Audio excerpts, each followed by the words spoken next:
This video is a follow-up to this one where I showed off my whole online portfolio, but I left out a big project out of that video because I wanted to make a whole separate video for it, and that's what this is. In 2020, I studied video game digital art. In 2022, I graduated, and my final major project was a solo game project which I titled Gemina. Now, since I studied art, this means the emphasis wasn't on the actual gameplay. I was focusing more so on creating an environment within a game engine. So essentially what I did was build a very confined environment setting of Lithuanian culture. The narrative itself is based on World War II of a specific region in Lithuania. So it's very niche. Not a lot of you would get it, but I think it is a very interesting little thing to broaden your context of historical events a little better, maybe. Here's a little preview video on my ArtStation page. If you go check out the link in the description of this video, you can actually go and download this file for this little game and play it for yourself. And I would love for you to do that first or after checking out this video, because what I'll do is I'm just gonna jump into it right now, show you what it is, and then I'll get into the nitty-gritty process of how I actually went about to create everything and the narrative and all that stuff. Okay, so jumping right in, there's no title screen or anything. You're just kind of thrown into this scene from the get-go. We see this farmstead right ahead of us with a stump with a lantern on it, and there's a letter right there, and we are prompted to read it by pressing E. If you look around, you see we're just surrounded by forest, pine forest. There's a house further over there. If you wanted to go there, you can try and make it, but you will be respawned back into the boundaries. So the intent is that you're supposed to come and approach and read this first, which kind of gives you context for what all of this is based in. So the letter graphic here itself, I made it so you could technically read this, although this is in Lithuanian. So I translated a whole English transcript in my own words. I tried to keep the wording as close as possible to the original, which in some ways sounds kind of unnatural, but I really wanted to keep the integrity of the text. There's also a Lithuanian transcript in case this is kind of unintelligible a little bit. But yeah, this first story here just shows of a little girl. Basically the very first days that the war started. On the first day we saw a plane inflamed in the air falling down. 2 soldiers burned up inside it. You could see how Lazdija burned. Lazdija is a prominent town in Lithuania. So here it just kind of sets the general time frame of 1941, Second World War. And what you're doing is basically you're following these red grave lanterns is what they are. We can see the next one over there, so we can just enter the estate. You can do a little jog because the walking animation is a little slower. That over there. So coming back to the whole title of the project is Gemina. Gemina is a deity of the earth in Lithuanian paganism. She's quite an archaic character. I wouldn't say there's any specific descriptions about her. She's just kind of seen as the carer for Mother Earth, prosperity, and I guess would care for the people who have passed in the afterlife. So yeah, I'm just kind of using her as this one entity here that's kind of pulling this whole narrative together. But we're going to approach her a little bit later. Right now I want to focus in again on this farmstead. So we've got a few buildings here. We've got a barn. This is a granary. Also used for storage, but people sometimes lived in there as well, slept there. All these buildings do exist in real life. They were based off of images I found online. Anyways, approaching this nice carved bench here, we see a letter accompanied by the lantern, as well as a base of an oil lamp. And this here is to reflect some context that we get to read in the letter. So this one's looking a little different. There's some smudged ink. This is another telling of what was going on when the war started. And all of these are true stories, of course. I took them from this book called Dainavos Partizanai. Dainava is a region in Lithuania where actually my grandparents grew up. So this whole narrative does actually tie into my own personal history in a way. But that book doesn't chronicle stories literally from my family history, though I do remember my grandpa mentioning in the village where they live now, partisans at one point hiding in the forest, in some grove deeper in the forest next to the house, and they were in a cement bunker, and some soldiers came, Russian soldiers I believe. They threw a grenade inside the bunker, I believe that didn't end well. I'm not sure about the specifics of that story, but I know there were battles taking place on like a hill in that same village, which is weird to think about because like nowadays I just go there into that forest and it's like we're just rummaging for mushrooms or berries or whatever, but there were literally people fighting and probably died in that same forest where I'm walking, you know. And I won't be reading all of these texts. I'm kind of encouraging you to go and read these out for yourself. I'm just going to mention these parts of them, which in the environment you can see like hints of this storytelling, kind of as if it took place in this world you're walking around in. Essentially, in this story, there's a young daughter and her father. They have partisans hiding on the roof of their house, and they are visited by Russian soldiers. They come knocking at the door of the cottage, demanding to give a lamp. And the little girl remembers carrying the lamp, but taking out the glass so that it shines poorly and they see less. So to me that seemed a really interesting detail, that this little girl, yes, like she had no choice but to obey these soldiers, but she was so smart enough to take out the glass so that the lamp shines poorly for them. And I wanted to include that in here, so I have the like base of the lamp on this bench here, and then the glass of the lamp is actually inside the cottage on the bed, you will see. So just things like that I wanted to include in case you catch it and you're like, oh, isn't that, you know. Unfortunately, once the partisans started shooting at the Russians and the father and the daughter started running, the Russians mistook them for the partisans and they shot at them. The father was shot dead and the girl was left having to hide by a rock, like hugging the rock. And this rock is also a symbol here in the environment that you will see. But stepping out of that, you can actually make yourself a guest into this cottage here. You get a little prompt that you can observe close, like zoom in. There's a broken glass of honey, which I'm not sure myself, I don't actually quite remember, but I'm pretty sure it has to do with some texts that we find inside the house. So you can see this open roofing construction here. We have 3 spaces, so this is just like a storage area. Nothing special in here, but to the right here we can enter the living room, and in here there are plenty little Lithuanian motifs. So this folk band draped over the wardrobe here, it's woven with the colors of the state flag. In Lithuanian culture, the oak tree is seen as a very tall, strong, reliable and prosperous tree, so you see a lot of its motifs on folk art. Here's some wall hangings, which are based on actual wall hangings my grandparents have in their estate. I just took pictures of them and included them in here because I thought that would be really sweet. This chest over here is actually based on a miniature chest my grandma has where she keeps her sewing equipment. So I just kind of enlarged it, made it into a proper chest here for storage. Around the windows here you can see these adornments of these paper curtains, which is a way some people actually did decorate their windows. It's kind of like folding it in half and cutting it like a paper snowflake. Here's a very traditional reconstruction of a loom. I tried to keep it faithful to how the actual mechanism would work. A baby crib hanging on the support beam of the house. Here with some very traditional patterning on the cloths as well. If you look at the bed, you can see the glass of the lamp I was talking about. And these are just kind of hanging around the house to provide lighting. But if you approach this commode here, you see some newspapers thrown about, half burnt, damaged. These aren't necessarily of exactly that time era, but they are an important aspect of just the history of Lithuanian print. And this letter here actually details the story of a family who had to be stationed in the forest in tents. And in one of the tents, a partisan had set up typography equipment where they printed maybe newspapers, I'm not sure in this context. Unfortunately, the Russians did discover the tent, so they arrested the partisan and his wife. The family had to flee into the forest. And the main reason I wanted to include this excerpt of a story is because of this sentence. We headed to Guronis, a town in Lithuania.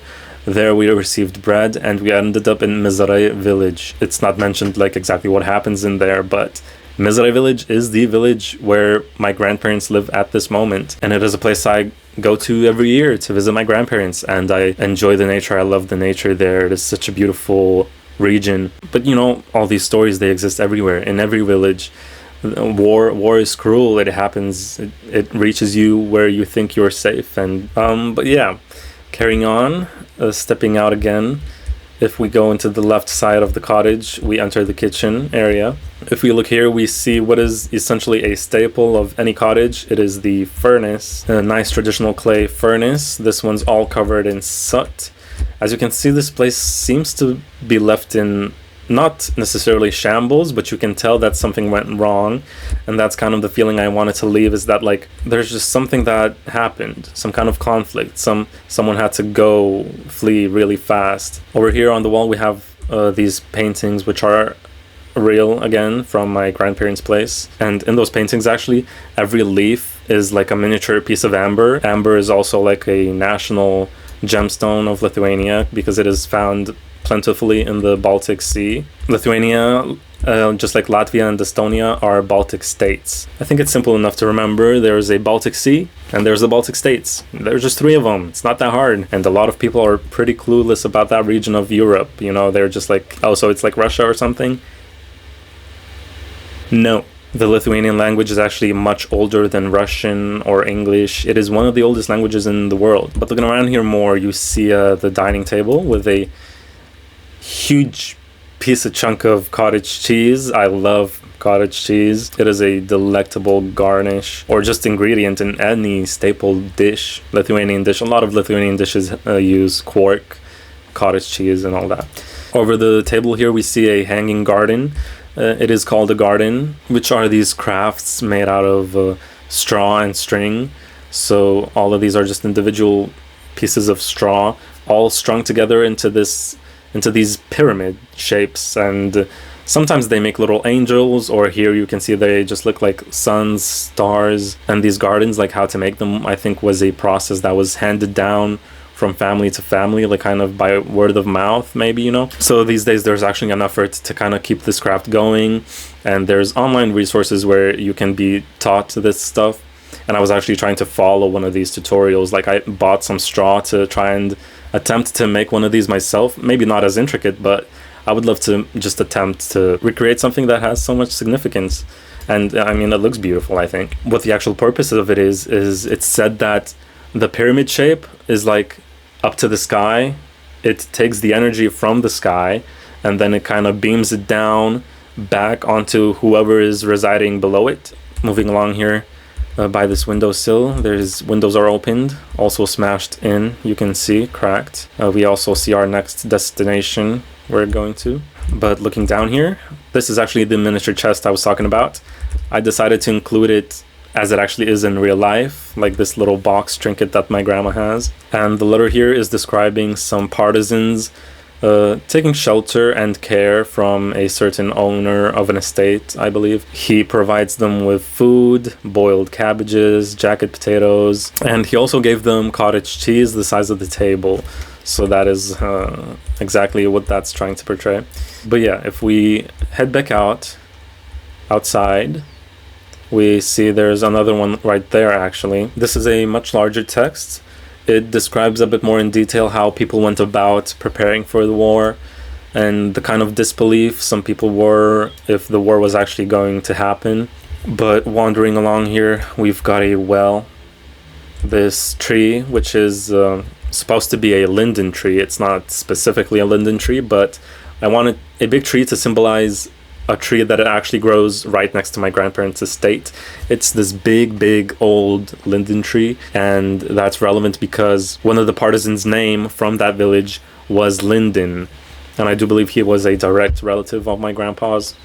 But going along here, we approach this other bench, similar in vein, just with different carvings. The book that I told you about, I thought it was only fair to include it into the actual game as a piece of text. It goes into a lot of detail of a brutal battle that went down in Kalnishki village between partisans and Russians. The storyteller at the end here says, "At Kalnishki, we only prayed God for dark to come," which is a very dark sentiment.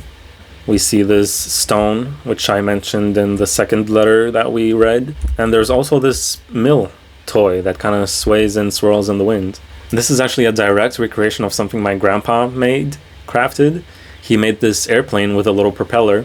He stuck it next to the house and it was just kind of swaying there like spinning around. This is a project full of love and sentimentality for me, at least. I don't know how much this speaks to you, but I'm hoping you can take something away from it for yourself. But moving on here, we are going to enter this little more bizarre looking area that I've not really mentioned. So this is now like the Soviet era apartment buildings. This is like exactly the kind of building I grew up in for like 19 years of my life. All of this is kind of made to be abstract, like it's falling apart.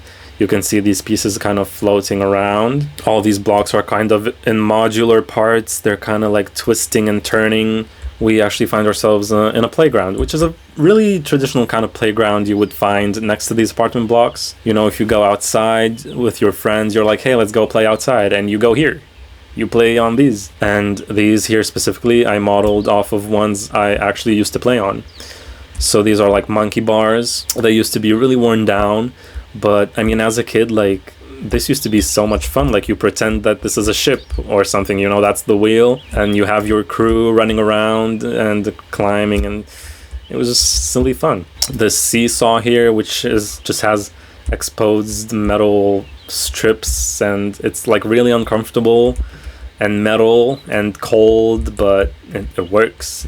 It's still fun. This huge sand pit that's kind of half abandoned, overgrowing, you know, but the sand's nice. This spinny carousel is my favorite. Here we have like an old Soviet rug just hung out to dry. A lot of little details, like, did I need to show that every single knot is different? No, I didn't. Did I need to add this one like different colored line that's like cut off? No, I didn't. But it's really all about the details.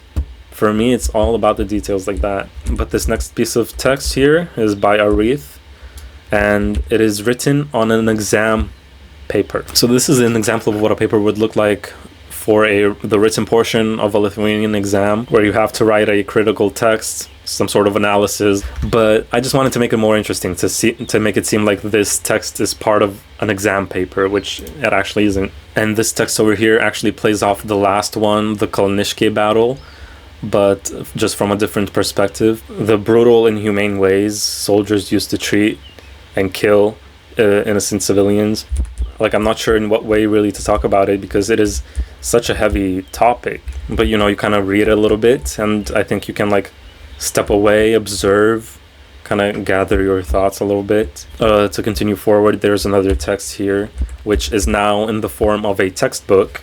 This is literally the textbook we used to learn history from. And I actually remember this page layout because, well, we literally had to, like, read this stuff. But what I did was I blurred all the other text out, and the one I pasted in here is from that book, De Novos Partizanai. It wasn't originally in this textbook, but I just made it seem like it was. And this one is just a traditional partisan prayer. You can see every balcony is kind of just a little different. Kind of part of the narrative as well is the way stuff goes from a very traditional construction that reflects a lot of culture to something that kind of becomes a part of one modern homogeneous aesthetic, which is kind of devoid of any cultural context or significance.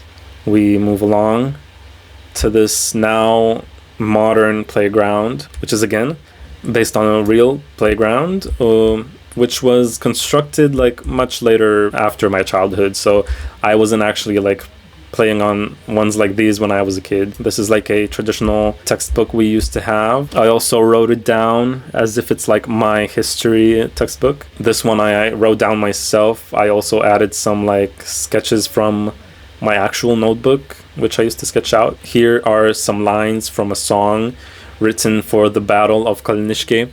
But as we approach the end here, we can get a better view of Žemyna out in the distance, surrounded by these skyscraper type elements. You move from these traditional cottages to these like apartment blocks, which then in modern times, a lot of them are actually renovated like this, like they are plated down. You just kind of have a fascination with each little quirk of every flat. Every flat is just a little different. That, you know, just naturally gets lost through renovation in name of practicality, which, I mean, I'm not against it.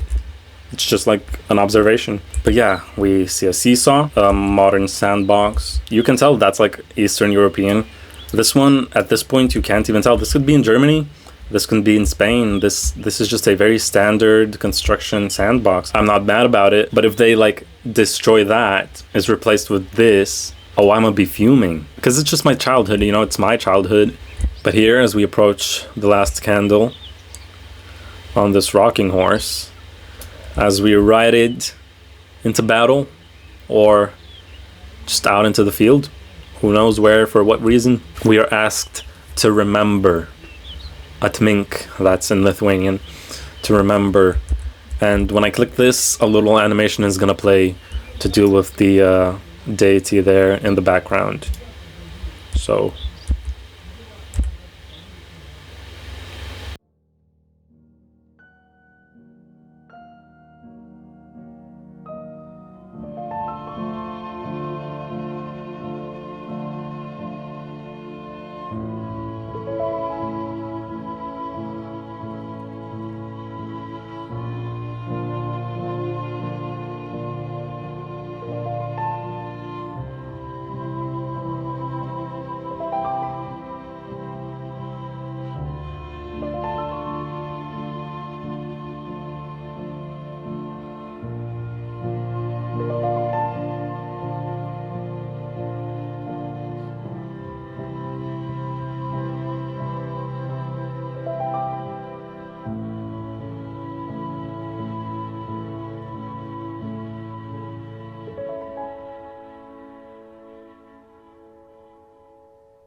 and after that little sequence, you should be thrown out back into the game. Unfortunately, when you're going to be playing the build, if you will, I believe all that's going to happen is this. Just a white screen. I'm going to edit the video in, like how it's supposed to be. So to get out of that, you just have to close the game out and re-enter it, which is a little annoying. I will kind of give you one last little run through of this whole scene before showing you off the process document. I'm really proud of this wheat field. I think it adds a lot, this swaying effect. But here's an asset we didn't really get a look at. This old plow, a scythe over here. And this is also a good time to mention that all of these models and stuff, like majority of it is of my own, but like these trees, all the trees that you see and these flowers are not mine. It would have just been like an extra thing for me to waste a lot of time on that wouldn't have impacted much of my mark for the project, like university marking, you know. So I decided to just use open source assets for the flowers and the grass foliage here, and some of the textures as well I just borrowed from the internet. But I did try to make an effort to take photos of my own, of textures that I could find out and about. You can peek in. I'm really proud of all this turned out, you know. Not to toot my own horn. I don't believe I mentioned like how long this took me to make. It was in the span of a few months, I believe. Every second of my day was devoted to working on this project because I was genuinely enjoying it so much. But at this point, I think I want to go back to the ArtStation page. If you follow the link to my ArtStation, you should see something like this. So Jamila is like the very first one over here, and then there's a process document. In the main post, I also uploaded this kind of like trailer type video showing off some close-ups. Like I quite like this shot where you can see the mill through the window. By the way, I believe I forgot to mention these birdhouses are based off of ones my grandpa made as well. He's constructed like many of them, and he's just dotted them around the estate like on different trees, and the birds actually live there, so it's pretty sweet. Here's a quick descriptor slide for this project, just detailing the basis of it. But this is something new. This is the first concept art I did for it. You can see I did my best to portray all these elements in my world, but yeah, initially the scope was much smaller. I thought I was just going to focus on like this one cottage building, but once I was working on it, I realized I have so many more ideas that I want to include, and it really just blew up out of proportion. But I'm really glad the way I took it. I think a simple execution like this would have been really cool, but I just wouldn't have been able to include any kind of narrative to it. And then there's just some more beauty shots here, but we've already seen that. You can jump into the process one. So here I detail from the very beginning how it all went down. I started off by actually drawing it down on paper. like the layout of it, you can see it's much different. It was a little more open, like more pathways. When I was doing it, I thought that was kind of a little confusing because these paths don't really lead into anywhere, so I just made it like a very linear path. The layout of the cottage is based on blueprints of an actual house that exists. Here's the cottage. You can see the image I worked off of. This one in a Lithuanian folk museum. Here's the furnace, so some detailing. This furnace door from my grandparents' house I took. I really liked these flower elements here. This is the loom. I believe I also watched some videos how to actually use a loom. There's things like the pillows, the cloth, and all these broken elements. I used some physics simulation inside Blender, a 3D modeling software. These are the pictures I mentioned to you, so this is what they look like in real life. Oh, here are the things my grandpa's actually made. Here's the mill. This I didn't show you. There was a little, on the granary, there was a little bird ornament. This cross over here, I meshed together some elements from both of these images. And these are some images I took of a satellite dish, the lantern. Here is what I mean by the renovated blocks. Like you can see the old, at this point, a little decrepit looking building portion there, and this side that's been renovated. These are images of the playground. Here's the like modern one. In my last video where I showed my portfolio, I showed you how I made these photogrammetry assets. I was just doing this for practice. I didn't know what I wanted to use them for, so they just really fit in nicely, so I used those. And these are some close-ups of Jemina. Initially, she had like a cape, a cool chainmail cape, but visually in the game it kind of looked distracting, so I decided to remove it to show more of these geometric patterns. I actually modeled her in VR. I have an Oculus Quest here, and there's this program where you can sculpt like in the air. It was actually so fun, interesting in a way to kind of change up the process for it, and instead of just modeling it on my computer, to actually go and like use my hands to like stretch out the forms and put it all together. A really simplistic skeleton for her, so I can like move her around and animate her for the animation. I essentially made my own textures in the program where you can really easily customize them. So like for a paint texture, you can choose how much damage you want to show. You can change the color of the paint, the color of the underside of the wood that it's exposing. These are some images I took like of the box, the painting, making them into their own separate textures. And this is an example of images I would take off the internet and then adjust them to be like this texture map that would work to be used in a game engine for a model, an asset. But there are some textures which I just found on the internet, like the sand texture, and it saved a lot of time. And if you move down here, you can see the whole scene. And then I color-coded the textures, which I fully made myself. So those are in blue. The ones in yellow are the ones I downloaded from the internet and edited. And the red ones are just ones I took as they were. So ultimately, you would want everything to be like basically blue and yellow. I mean, it wasn't even necessary for me to make so many textures on my own. I just kind of made it a challenge for myself to include as many as possible. I mean, this shot, you can see a lot of it is basically my own. As for the letter assets, I formatted them all to make each one just a little different to keep it interesting. And then here I'm showing the UI elements. So just for interactable buttons and showing you how to move around, navigate. So for the whole game functionality, I wasn't like literally coding. I'm not a coder. I don't really know how to code games. But in Unreal Engine, you can work with blueprints, which are essentially like little blocks of code that you can string together. You know, statements like if this, then that, and or. It's like logic gates. And you're just like making this path of some sort of function. But yeah, I really had to do a little bit of everything. I had to be a designer, an artist, a programmer, and here we are in the sculpting program I used. It is Blender. So what you see here sprawled out in this line are all the assets I worked on. Of course, the big chunks are these variations of the apartment blocks. Here you can see how I did the path. So I had these like modular sets, and then I just kind of use them to like customize the path however I wanted. How the fuck do I even talk about this shit, man? Some of these models I really went ham on for kind of no reason. Like, did I really need to add these like specific zippers and these straps in the back? There were so many times where I just lost myself in the process, you know, modeling. Yeah, so this is kind of like how all of it looks when it's naked. It was all put together and built inside the engine, which I'm going to show you as well. I'll give you a quick demo how you go about sculpting stuff like this. So let's say I want to make something simple like a CRT TV.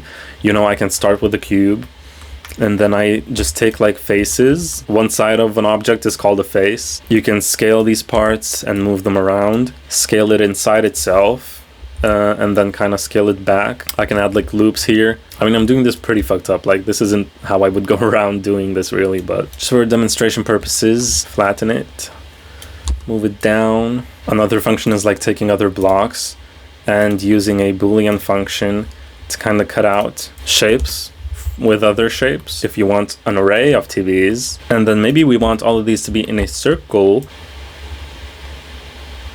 But if you're going for something organic, there's sculpt mode where you can push it around, build more mass in some places where you need it. Yeah.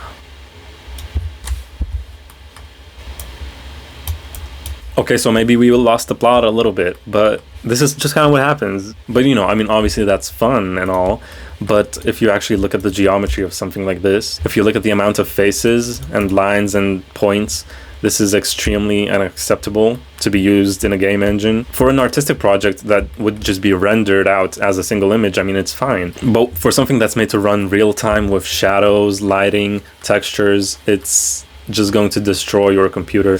So it's really important to either keep in mind to keep the face count as low as possible to be as efficient as possible when you're modeling, or there's another process where you can keep stuff very detailed, but you have to then make a lower resolution version of that same thing, and then you basically project all the details of the high resolution onto the low resolution, but all the detail isn't physically there, it's actually part of the texture of the object. Oh my god, does any of this make sense? But you know, when it actually comes to texturing these things, it's not enough to just like go and click this thing and be like, let's make it brown and wood. Let's click these little thingies and make them just silver. I mean, in a sense you can, but most of the time when you do that, the texture ends up looking stretched and warped and really messed up, because there is a whole other aspect called UV editing. What a UV is essentially a flat image of the 3D object. So this backpack, as an example, you can see is laid out here on this square. And what you can do is you can make it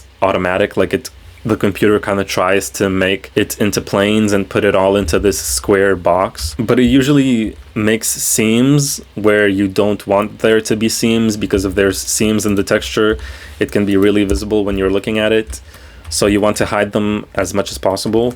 So a lot of these objects I had to go around and cut them myself. And basically you unfold them onto this square plot, and it has to be a square for games specifically, where then you can more easily work with the texture and painting it all on. I don't know how much of all of that I just did I'm going to keep in the video. I feel like it's necessary to show you just a snippet of what the workflow looks like. There's so much troubleshooting you have to do when it comes to making stuff game ready. I'm going to try and open the file in Unreal Engine, which is the game engine I built it all in, but I'm not sure the textures and everything is going to be normal because I haven't opened it in a while. Okay, unfortunately, yeah, it is a little messed up. A lot of the textures aren't loaded in. Also, I'm sideways.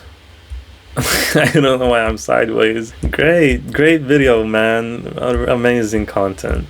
Ooh. Oh no, exposed, it's all fake. So here's what it's looking like from the top. Yeah, so you just like build the scene here. It's basically The Sims.